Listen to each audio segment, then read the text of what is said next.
사도행전을 우리가 공부를 하면서 저는 개인적으로 느끼는 것은 성령의 역사는 참으로 놀랍다 하는 겁니다.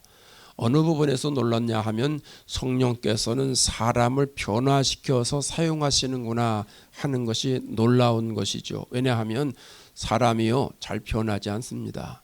사람 변하기가 참 어렵습니다.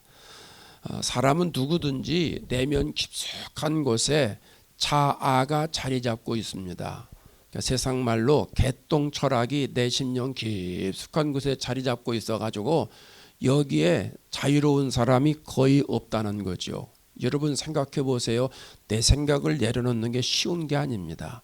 내 가치관을 내려놓는 것이 쉬운 게 아닙니다. 내가 나를 포기하는 것, 예수님의 십자가에서 내가 죽는 것, 이게 쉽지가 않습니다. 그러니까 내 힘으로는 도저히 안 됩니다. 그런데 성령이 오시니까 그게 되더란 말이죠. 사람들에게는 도전은 주고요, 은혜를 끼칠 수는 있지만 그걸 통해서 그 사람이 완전히 변화되고 그렇지 못합니다. 그런데 성령께서 사람들을 완전히 바꿔놓으셨어요.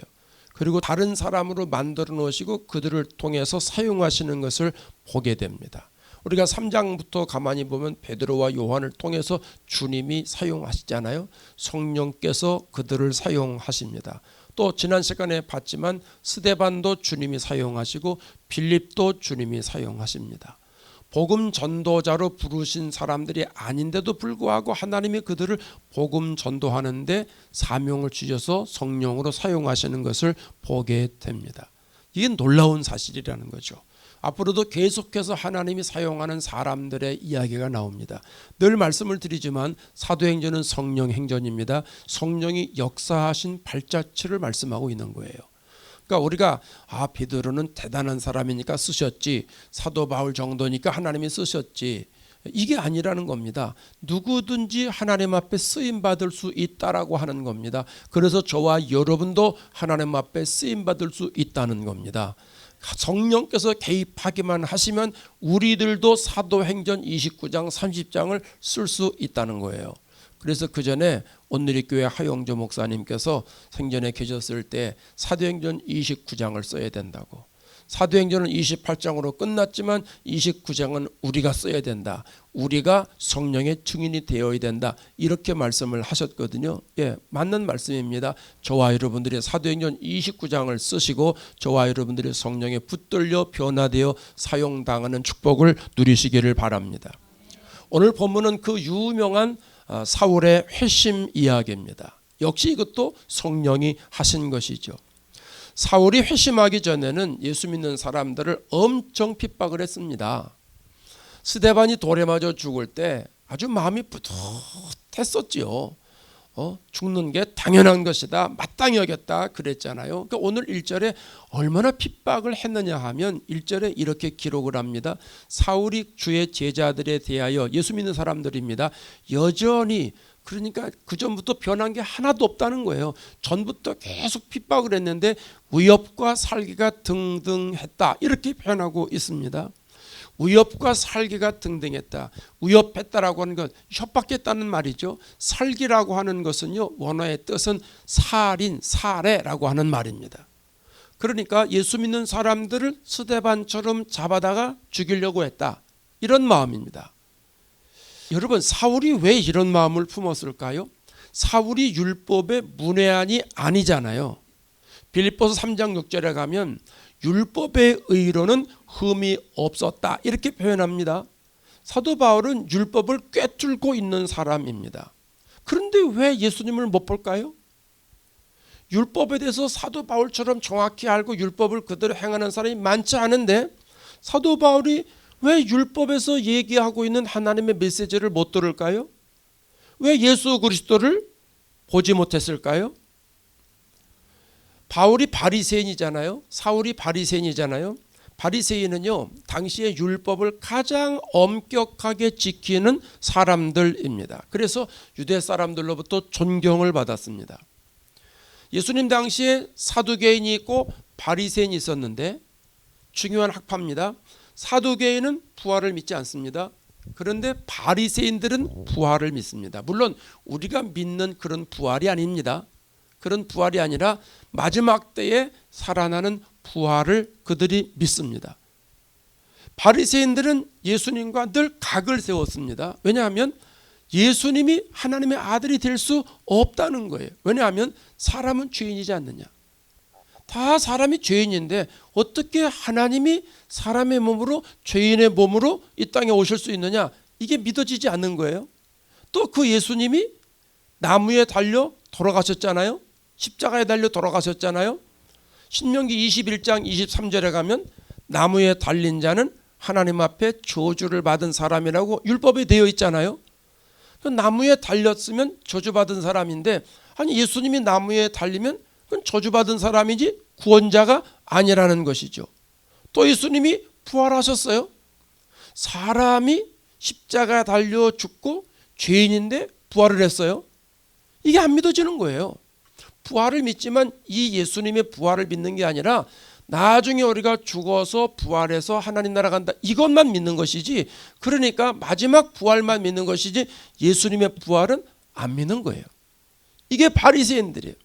그러니까 바리새인의 신학의 입장에서 보면 이사야 53장에 고난받는 종으로 예수님이 묘사되어 있지 않습니까? 이게 그들이 받아들일 수 없는 거예요.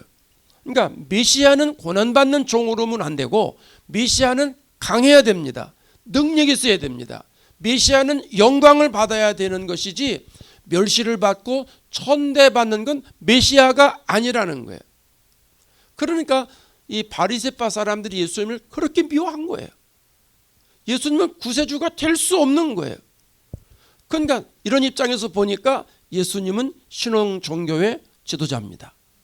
또 예수님을 따라다니는 사람들은 이단들이죠. 특별히 누굴 흔드는 이단이에요? 유대교를 흔드는 이단이라는 거죠. 그러니까 이런 사람들을 옥에 가두는 일, 이런 사람들을 심지어 스데반처럼 죽이는 일은 하나님 앞에 충성된 일이죠. 그렇죠? 아멘 안 되셔도 고개 끄덕끄덕 되시죠? 유대 사람들 입장에서 보면 사도 바울처럼 열심인 사람이 없는 거예요. 사도 바울처럼 신앙생활 잘하는 사람이 없는 거예요. 물론 그때는 사도 바울은 아니고 사울이었죠. 유대인의 입장에서 보면, 바리새인의 입장에서 보면 사울처럼 열심히 신앙생활하는 사람이 없다라는 겁니다. 그런데 예수 믿는 사람을 핍박을 하게 되는 거죠. 2절에 가면 이런 행동을 취합니다. 다메섹 여러 회당에 가져갈 공문을 청하니, 다메섹이라고 하는 거는요 다마스쿠스를 말하는 것인데 히브리 발음입니다. 오늘날 시리아의 수도가 다마스쿠스입니다. 시리아의 수도를 말하는 거예요. 그럼 예루살렘에서 얼마나 떨어지냐, 한 200마일 정도 떨어졌습니다. 300km가 조금 넘습니다. 엄청난 거리죠. 제가 오늘 오기 전에 구글로 한번 쳐봤어요. 예루살렘 치고 다마스쿠스 딱 치니까 구글로 315km 이렇게 나오더라고요. 자동차 길로 가는 게 315km입니다. 그러니까 그 정도면 어디쯤 되는가? 우리 LA에서 저 프레즈노까지 정도, 프레즈노 정도까지의 그 거리거든요. 근데 그 거리를 요즘처럼 뭐 교통이 발달되지도 않았으니까 차로 가지도 않았을 거고, 그 당시에 뭐 교통수단이 뭐 말이라고 그러면 말을 타고 가지 않았겠습니까? 이제 그렇게 이제 예수 믿는 사람들을 잡으러 가는 거예요. 당시에 다메섹에는 유대 사람들이 한 4만 명 정도 살고 있었다고 그래요. 또 회당이 또 여러 개, 뭐 어떤 학자들은 30개, 어떤 학자들은 40개 뭐 이렇게 얘기를 하는데, 어쨌든 그렇게 회당이 많이 있었습니다. 근데 스데반이 죽은 후에 흩어지잖아요, 사람들이. 그래서 사마리아로 간 사람도 있고 이때에 다메섹까지 간 사람이 있다는 거예요. 그러니까 그 사람들이 가가지고 뭐를 해요? 사마리아에 가서 빌립이 뭐 했어요? 전도했잖아요. 예수 믿는 사람은 어디든지 가면 전도해야 되는 거예요. 아시죠? 예수 믿는 사람은 모이면 기도하고 흩어지면 전도하고, 어서 많이 들었던 말씀이지요. 우리 어릴 때부터 아주 귀가 따갑게 들었습니다. 예수 믿는 사람은 모이면 기도하고 흩어지면 전도한다. 들으셨죠? 모이면 기도하고 흩어지면 전도하는 게 우리의 사명입니다. 예? 그러니까 이 흩어진 사람들이 사마리아 가서 전도했습니다. 또 다마스쿠스, 다메섹에 가서 흩어진 사람들, 다메섹까지 간 사람들이 거기 가서 거기에 있는 다른 사람들을 전도하기 시작을 했다라고 하는 겁니다. 그러니까 숫자가 많아지죠. 그러니까 그 소식을 예루살렘에 있는 이 사울이 들었던 것이죠. 그러니까 그래 거기 예수 믿는 사람들이 많아. 그러면 거기 한번 잡으러 가자. 뭐 이렇게 해가지고 이제 가게 되는 겁니다. 사울은 예루살렘에 있는 예수 믿는 사람들을 잡아다가 핍박하는 것으로 끝이지 않고 다메섹에 있는 사람들까지 잡아다가 종교 재판을 통해서 죽이려고 하는 마음이 있었던 거예요. 그래서 대제사장에게 공문을 받아가지고 갔다라고 하는 겁니다. 그러니까 유대교 입장에서는 사울과 같은 사람이 없다라고 하는 거예요. 그러나 예수님이 있는 사람의 입장에서는, 예수님의 입장에서는 이처럼 어처구니 없는 사람도 없다는 것이죠. 왜냐하면 율법을 그렇게 잘 알면 율법의 핵심이 뭐예요? 예수 그리스도잖아요. 구약의 핵심이 뭐예요? 예수님이 오실 것이라는 거. 구약은 구세주가 오실 것이라는 내용이 구약의 핵심이에요. 그럼 구약을 너무 잘 아는 사람이 핵심을 알아야 될 거 아니에요. 율법이 예수님에 대해서 증거하는 것인데 그 예수님을 모르는 거예요. 복음을 모르는 거죠. 이런 걸 가리켜서 잘못된 열심이라고 말합니다. 여러분, 복음을 알아야 되는데 복음의 핵심을 모르면 잘못된 열심에 빠지게 된다는 거예요. 그걸 우리가 뭐라고 그래요? 종교인이라고 말하죠. 예수님 만나지 못하고 신앙생활 열심히 하면 할수록 그 사람은 종교의 의의를 내세우기 시작합니다. 자기의 의의를 내세우기 시작합니다.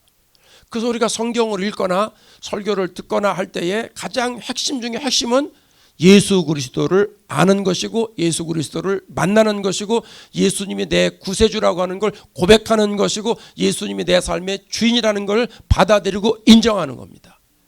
이 복음을 우리가 알아야 된다는 것이죠. 여러분 보세요. 사울은 스데반을 죽이는 그룹에 속해 있던 사람이잖아요. 그 스데반이 죽을 때, 돌에 맞아 죽을 때 사울이 많은 사람들 동원하지 않았겠습니까? 그러니까 내가 하나님 앞에 충성했다, 마음이 푸듯하고 그렇게 바라봤잖아요. 하나님을 섬기는 사람인데 하나님과 떨어져 있는 그룹이라는 거예요. 바리새인들처럼 하나님을 열심히 섬기는 사람이 어디 있어요? 그런데 그들 속에 하나님의 생명이 있어요, 없어요? 없어요. 교회는 열심히 다니는데 예수님을 만난 경험이 없는 사람과 똑같다는 거죠. 근데 이런 사람들이 열심히 하면 할수록 문제가 생기는 거예요. 자기에게도 문제가 생기고 다른 사람에게도 해를 끼치는 거예요. 근데 여러분, 신앙생활의 열심은 중요한 거예요. 신앙생활은 열심 없으면 할 수가 없어요. 열심 없으면 오늘처럼 금요일날 나오실 수가 없어. 더군다나 연말에 불금에 불타는 연말 금요일에 이렇게 나올 수가 없는 거예요. 열심히 있으니까 나오는 거예요. 중요한 거는 누구를 위한 열심이냐, 누구를 위한 열심이냐, 주님을 위한 열심이냐, 나를 위한 열심이냐, 이걸 우리가 알아야 됩니다. 우리는 예수님을 구세주로 믿는 사람들이죠. 아멘입니까? 그러면 예수님을 믿는 믿음에서 나오는 열심, 예수님을 사랑하는 사랑에서 나오는 열심이 있기를 바랍니다. 성령에 붙들려 살아가는 열심으로 신앙생활을 해야 되는 겁니다. 그런데 우리 마음속에 성령에 붙들리지 아니하고 율법에 붙들려 신앙생활을 하게 되면 자기 생각에 붙들려 신앙생활을 하는 것과 마찬가지가 돼서 공동체를 어지럽히는, 예수 믿는 사람들을 힘들게 하는 사울과 같은 사람이 될 수밖에 없다는 겁니다. 근데 하나님이 보시고 사울을 참 안타깝게 여기신 것 같아요. 그래서 이대로 놔두면 안 되겠다. 그래서 하나님이 그를 쓰려고 계획하신 것 같아요. 그래서 하나님이 찾아오시죠. 3절을 보세요. 사울이 길을 가는 겁니다. 다메섹 쪽으로 쫙 가는 겁니다. 자, 다메섹에 가까이 이르렀습니다. 호련히 하늘로부터 빛이 그를 둘러 비치는지라. 예루살렘을 떠나서 그 먼 길을 계속 갑니다. 이제 거의 다 왔는데 하늘로부터 강력한 빛이 나에게 비치는 겁니다. 여러분, 어떤 빛입니까? 누구 빛입니까? 그렇죠. 예수님의 빛. 부활하신 주님의 빛이 강력하게 내리는 거예요. 이 사울이 나중에 30년쯤 흘러가서 나중에 자기 신앙 고백을 하는데 이때를 이렇게 말해요. 사도행전 22장 6절에 가면 다메섹에 가까이 갔을 때 시간을 얘기합니다. 오정이라고 얘기를 합니다. 오정, 점심입니다. 정오, 오정이나 정오나 똑같은 말 아닙니까? 엉덩이나 방댕이나 그게 그 말이죠.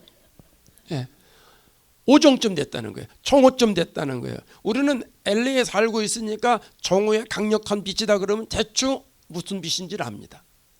샌프란시스코 살 때는요 그런 걸 잘 못 느낍니다. 뭐 점심에 비춰봐야 뭐 그냥 반팔 입고 다닐 정도. 근데 LA는요 여름에 빛이 강력하잖아요. 그래서 선글라스를 안 쓰면 눈이 상할 수 있다고 그러잖아요. 그래서 선글라스를 많이 쓰고 다니라고 그러지 않습니까? 처음엔 저도 와가지고 뭐 선글라스를 써. 근데 가다 보니까 살다 보니까 햇빛이 자꾸 강력한 거예요. 운전하고 할 때 야 이러다가 눈이 상하겠구나. 그래서 이제 어디 갈 때는 선글라스를 쓰고 뭐 이렇게 다니는데 중동의 한낮 12시는 LA보다도 더 강력합니다. 더 강력한 햇빛이 있습니다. 그런데 그 햇빛보다도 더 강력한 햇빛이었다라고 하는 겁니다. 나중에 바울이 아그리빠 왕에서 전도를 하거든요. 그 사도행전 26장에 그 얘기가 쭉 나오는데 이렇게 말합니다. 26장 13절에 왕이여 정오가 되어 길에서 보니 하늘로부터 해보다 더 밝은 빛이 나와 내 동행들을 둘러 비쳤다. 이렇게 말합니다. 태양빛도 엄청나잖아요. 그런데 그 빛보다도 더 강력하고 밝은 빛이 나에게 비쳤다. 이렇게 얘기를 합니다. 하나님이 찾아오신 거예요. 여러분 기독교 신앙은요 신비해요. 왜냐하면 하나님이 우리를 찾아오시는 거예요. 세상의 종교는 사람이 신에게로 가는 거예요. 그래서 사람이 신도 돼요. 근데 기독교는 아니에요. 하나님이 사람이 되세요. 어떤 사람들은 그러죠. 어떻게 신이 사람이 되냐. 살아계신 하나님이니까 할 수 있는 거예요. 하나님이 사람도 만들었는데 뭐 그거 못하겠습니까? 하나님이 홍해 띄었다 붙였다 그거 못하겠습니까? 하나님은 못하시는 일이 없습니다. 전지전능하신 분이기 때문에 그렇죠. 근데 사람들이 못하는 신을 섬기잖아요. 그걸 우상이라고 그러고 미신이라고 그러잖아요. 하나님이 사람을 찾아오시는 거 이게 기독교예요. 이게 엄청난 겁니다. 여러분 하나님이 우리에게 찾아오지 아니하셨더라면 우리가 예수를 그렇게 잘 믿을 수 있을까요? 하나님이 늘 우리에게 찾아오셔서 하나님이 늘 먼저 말을 걸어오세요. 하나님은 늘 생각을 넣어주세요. 그 생각에 우리가 이끌려 살아가죠. 그게 성령의 사람이죠. 이게 축복입니다. 어떤 사람은 하나님이 늘 이렇게 말씀하셔도 못 알아들어요. 나중에 이제 얘기하겠지만은 사도 바울도 못 알아듣잖아요. 사울이었을 때 못 알아듣지요. 여러분 예수님은 빛으로 이 땅에 오셨습니다. 어둠을 비치시기 위해서 오셨습니다. 요한복음 12장 46절에 나는 세상에 빛으로 왔는데 많은 사람들이 나를 믿지 않는다고 그러죠. 근데 예수님을 믿는 사람들은 어둠에 다니지 않는다. 이렇게 설명을 합니다. 예수님은 빛으로 오셨습니다. 많은 사람들이 요한복음 1장 가면 빛이 비추는데 어둠이 깨닫지 못하더라. 이렇게 얘기를 합니다. 빛을 안 받아들이는 거예요. 왜 그러냐면 빛을 모르는 이유가 있어요. 하나님은 우리들에게 생명의 빛으로 오시는데 사람들은 육신의 눈으로 그걸 보려고 그러니까 안 보이는 거예요. 하나님은 영이신데 영적인 눈이 열려져야 그걸 보잖아요. 그런데 영적인 눈이 닫혔기 때문에 그 빛을 못 보는 거예요. 하나님 우리에게 여러 가지 눈을 주셨잖아요. 영적인 눈도 주셨습니다. 육안의 눈도 주셨고 이 안의 눈도 주셨어요. 공부 잘하는 친구들은요 책을 이렇게 쭉 보면 이해가 된대요. 어떤 친구들은 책이 자기에게 쏙 눈으로 백균처럼 들어온대. 한번 쫙 들어오면 쫙 들어서 기억이 쫙 된대요. 근데 그런 사람 몇 사람 만났는데요 내가 그랬습니다. 사람도 아니네. 아니 어떻게 책을 보면 그 책이 쫙 빨려 들어와가지고 자기 머릿속에 싹 들어가서 정리가 돼요? 컴퓨터처럼? 박사들입니다. 천재들입니다. 그런 사람들 있어요. 그런 사람들이 많아요. 우리 사회에. 너무 그렇게 보지 마세요. 저는 어림없습니다. 난 봐도 모를 때가 많아. 이게 무슨 말이야. 조금 비틀어서 학자들이 쓰면 말을 왜 이렇게 어렵게 썼어. 이게 무슨 말이야 도대체. 이게 이 말이야. 이게 이 말이야. 이게 이 말을 왜 이렇게 어렵게 써. 이렇게 쉽게 써놓지. 뭐 이럴 때가 가끔 있거든요. 아마 저하고 비슷한 분 아마 많으시겠지. 예, 제가 굉장히 위로가 됩니다. 예. 하나님이 영적으로 비춰주시는데 사람들이 육신의 눈을 가지고 보니까 안 보이는 건 당연하죠. 그런 사람들이 이 예수님을 몰라 보는 거예요. 자, 하늘에서 강력한 빛이 사울에게 쫙 비치니까 얼마나 강력하든지 사울이 그 한 방에 그냥 다운이 됩니다. 자, 4절을 보세요. 땅에 엎드려져 들으매 하늘에서 빛이 비침과 동시에 목소리가 들리는 겁니다. 사울아 사울아 내가 어찌하여 나를 핍박하느냐. 하늘에서 생명의 빛이 비침과 동시에 주님의 음성이 강력하게 들렸다라고 하는 겁니다. 사울아 사울아 네가 어찌하여 나를 핍박하느냐. 여기에 핍박한다 박해한다라고 하는 것은요 한두 번으로 끝나는 게 아니라 지속적으로 끈질기게 박해하는 것을 말합니다. 근데 사실 사울은요 예수님을 만난 적이 있을까요 없을까요? 없지요. 사울은 예수님을 만난 적이 없습니다. 예수님을 직접 대면한 적이 없습니다. 그래서 사울이 예수님을 박해한 적이 있어요 없어요? 없어요. 사울은 예수 믿는 사람들을 힘들게 했을 뿐이지 예수님을 박해한 적이 없습니다. 그런데 주님은 뭐라 그래요? 네가 나를 핍박한다 이렇게 말을 합니다. 여러분 이게 무슨 말입니까? 내가 나를 핍박한다. 교인들을 핍박을 했어요. 근데 주님은 나를 핍박한다고 그래요. 무슨 말이에요? 주님이 성도들과 함께 계시단 말입니다. 요한복음 15장에 가면 예수님이 그런 표현을 많이 합니다. 나는 포도나무요 너희는 가지라 그러면서 그가 내 안에 내가 그 안에 너희가 내 안에 거하면 부활하신 주님이 성령으로 우리 안에 거하시는 거예요. 그래서 요한복음에 보혜사 성령을 보내주시는데 우리와 함께 계시는데 영원토록 거하신다 이렇게 말씀을 합니다. 여러분 예수 믿는 사람은 예수님께서 내 안에 임재하고 계십니다. 믿으세요? 아멘입니다.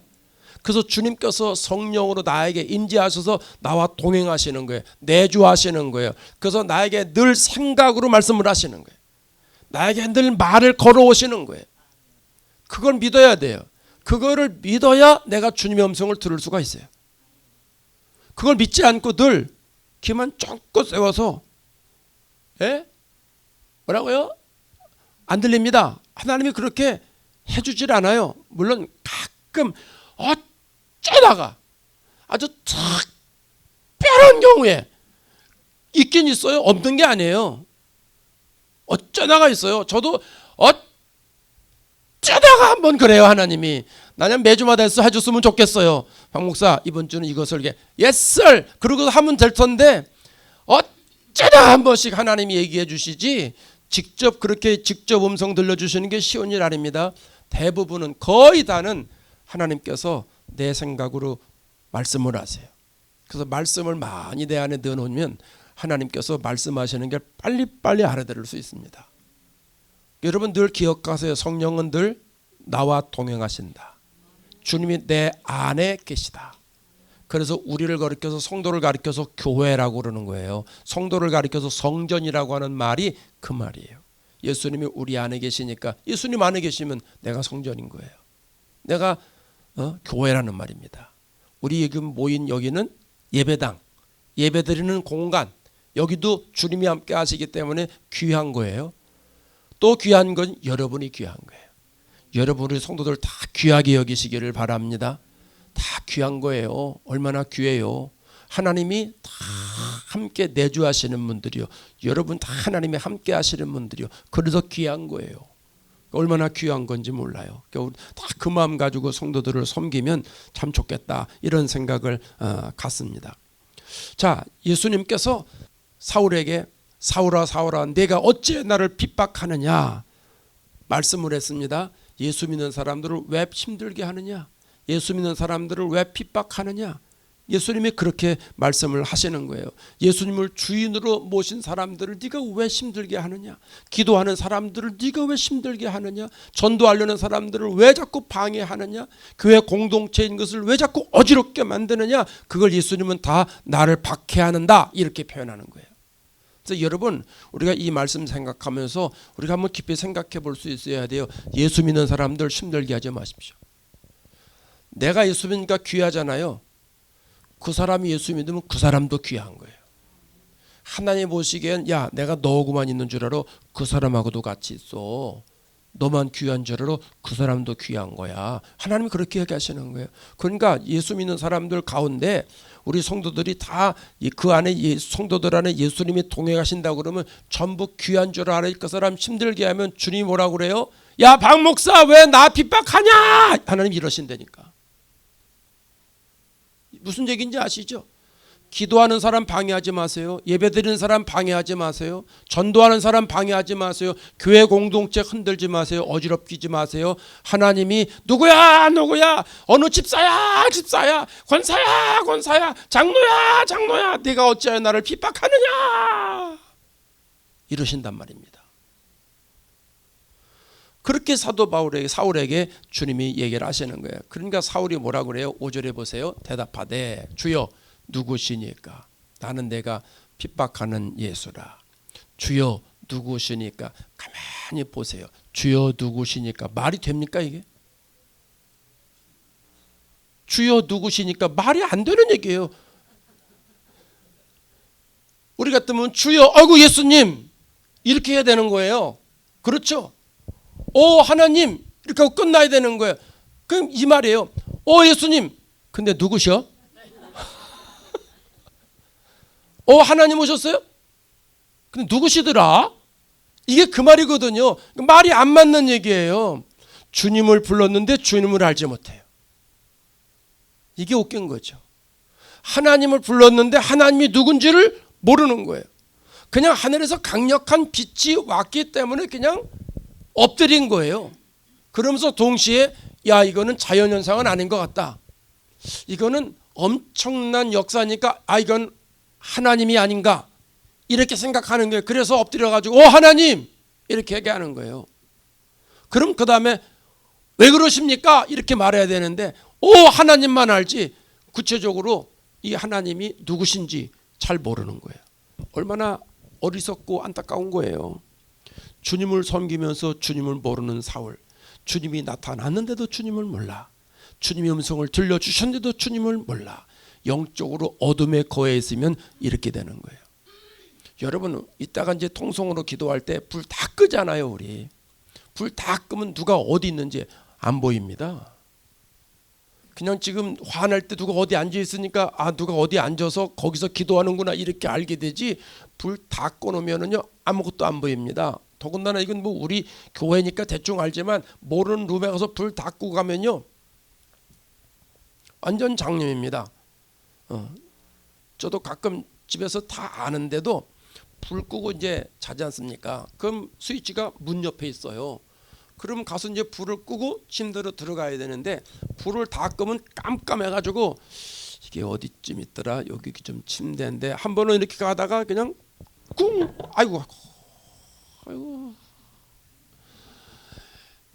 거기가 침대가 아닌 줄 알고 올라가려고 그랬다가 거기에 꽉 맞은 거예요. 여러분도 그런 적 있잖아요. 깜깜하면요 안 보이는 거예요. 영적으로 깜깜하면요 아무것도 안 보이는 거예요. 그래서 어떤 사람들 그러잖아요. 하나님이 내가 눈에 확 보이게만 나타나시면 하나님의 음성 들려주시면 내가 아주 열심히 믿을 텐데 아니요 하나님 보여주셔도 몰라요. 예수님 시대에 하나님이 예수님으로 나타나셔서 엄청난 역사를 해도 사람들이 안 믿잖아요. 음성을 들려줘도 안 믿어요. 나를 본 자는 하나님을 봤다. 저 무엄하도다 이런 놈이 어디 있느냐 이렇게 나오잖아요. 우리는 달라요? 우리도 똑같아요. 하나님이 아무리 보여줘도 영의 눈이 열려야 보이는 거지 영의 눈이 닫혀 있으면 모르는 거예요. 그래서 우리가 열심히 신앙생활해서 은혜 받고 성령 받아야 영적인 눈이 열리는 줄로 믿습니다. 방법이 없어요. 바이타민 먹어도 안 되고 병원에 가도 안 되고요. 뭐 좋은 옷을 입어도 안 되고요. 좋은 침대에서 자도 안 되고요. 영의 눈이 열리는 건 성령 받는 수밖에 없어요.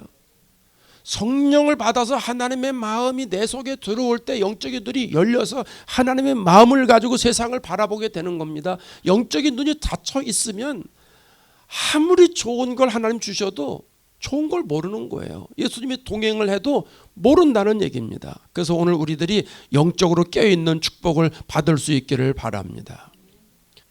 그런데 오늘 본문에서 중요한 게 마지막 절에 나옵니다. 9절에 이런 말씀을 합니다. 사흘 동안 보지 못하고 먹지도 마시지도 아니하니라 그랬습니다. 자, 눈이 멀었습니다. 안 보입니다. 강력한 빛이 와서 눈이 멀어서 안 보입니다. 쓰러졌습니다. 그래서 옆에 있는 사람들이 데리고선 다메섹으로 갔습니다. 그럼 다메섹에 가서 3일을 있습니다. 근데 하나님이 다 예비해 놓으신 거예요. 거기 가면 누가 갈 거다. 그래서 그 사람이 기도해 주고 다 날 거다. 하나님 다 말씀해 주시잖아요. 하나님이 아나니아를 통해서도 똑같이 얘기를 해주세요. 아나니아가 안 간다고 버티니까 가, 내가 택한 사람이야, 잔소리 말고 가 이러잖아요. 그래서 결국 아나니아가 가잖아요. 그러면 여러분, 하나님이 이왕 그러실 거라면 하나님이 아나니아에게 미리 얘기해 놔가지고 가서 준비하고 있어, 내가 보낼 거야, 사울이라는 사람을 보낼 테니까 도착하면은 왜 병원에 앰뷸런스 딱 도착하면 의사들이 착착착착 진료하는 것처럼 너도 그렇게 착착착착 해가지고 싹 낫게 해라, 이렇게 해도 되잖아요. 그렇잖아요. 근데 하나님은 의도적으로 다메섹에 가서 3일 거하게 만듭니다. 그래서 3일 동안 사울이 보지도 못하니까 먹지도 못하고 마시지도 않고 생금식을 합니다. 생금식을 하고 3일 있다가 그리고 하나님이 보내주신 아나니아 선자를 통해서 눈을 열어주십니다. 왜 하나님이 사울을 3일 동안 기간을 주셨을까? 여러분, 이게 중요한 얘기입니다. 마치 이런 거예요. 요나가 하나님의 사명을 받고 니느웨로 가라고 그랬는데 요나가 니느웨로 안 가잖아요. 잔머리 굴리잖아요. 그래서 다시스로 가는 배를 타잖아요. 그러니까 하나님이 큰 물고기를 준비해 가지고 태풍을 일으켜 가서 그냥 어쨌든 이 요나를 바닷속에 들어가게 하잖아요. 그래서 큰 물고기 뱃속에 들어가 있습니다. 뱃속에 들어가서 며칠 있어요? 3일 있습니다. 그리고 3일 동안 있다가 나오죠. 똑같은 얘기예요. 하나님이 왜 사울을 3일 동안을 앞을 보지 못하고 캄캄한 속에 살게 하셨나? 3일 동안 사울에게 지나온 삶을 어떻게 살아왔는지 기회를 주시는 거예요. 그리고 그 과정을 통해서 자기 회개의 시간, 자기 삶에 점검하는 시간을 주시는 거예요. 그게 3일이에요. 그 기간 동안에 자기가 그동안 예수 믿는 사람을 핍박했던 것들을 점검해 보는 거죠. 아, 내가 이래서 이건 잘못된 거로구나. 아, 이건 내 자아가 충만해서 그런 거로구나. 그걸 다 알고 그것이 바꾸어지는 시간이 3일인 겁니다. 어둠에서 생명의 빛으로 나오는 그 시간이 3일인 겁니다. 그래서 나오자마자 사도 바울이 그 다음 절에 가면 이제 19장 20절 19절쯤 가보면 사울이 다메섹에 있는 제자들과 함께 며칠 있을 때 즉시로 각 회당에서 예수가 하나님의 아들이심을 전파하니 3일 동안 있은 다음에 며칠 더 있다가 바로 전도나가는 겁니다. 생각이 완전히 바뀌어졌기 때문에. 근데 사람들은 그런 걸 안 믿죠. 그 사도 바울의 말을 안 믿죠. 위장한 줄 알고. 근데 사도 바울은 진실이었거든요. 여러분, 이게 굉장히 중요합니다. 저 설교 준비하면서 이 생각했습니다. 오늘이 2023년 마지막 금요일, 금년 3일 남았습니다. 금, 토, 일, 그렇죠? 3일 남았습니다.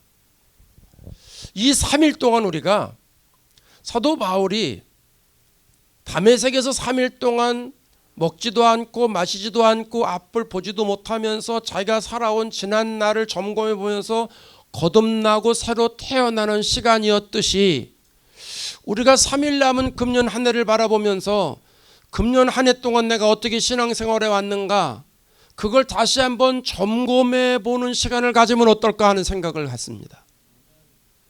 우리가 앞을 보지 못하고 보지 않고 먹지도 않고 마시지도 않고는 안 해도, 볼 거 보고 할 일 다 하고 먹을 거 먹고 다 마실 거 마셔도 이 남은 3일 동안 요나가 물고기 뱃속에서 3일 동안 있으면서 회개하고 거듭난 그 시간처럼 사울이 다메섹에서 3일 동안 먹지도 않고 마시지도 않으면서 자기가 그동안 신앙생활했던 것들, 잘못된 것들을 점검하고 새로 점검하고 다시 거듭나는 그 시간을 가진 것처럼 우리도 그 시간을 가지면 어떨까 한다는 것이죠.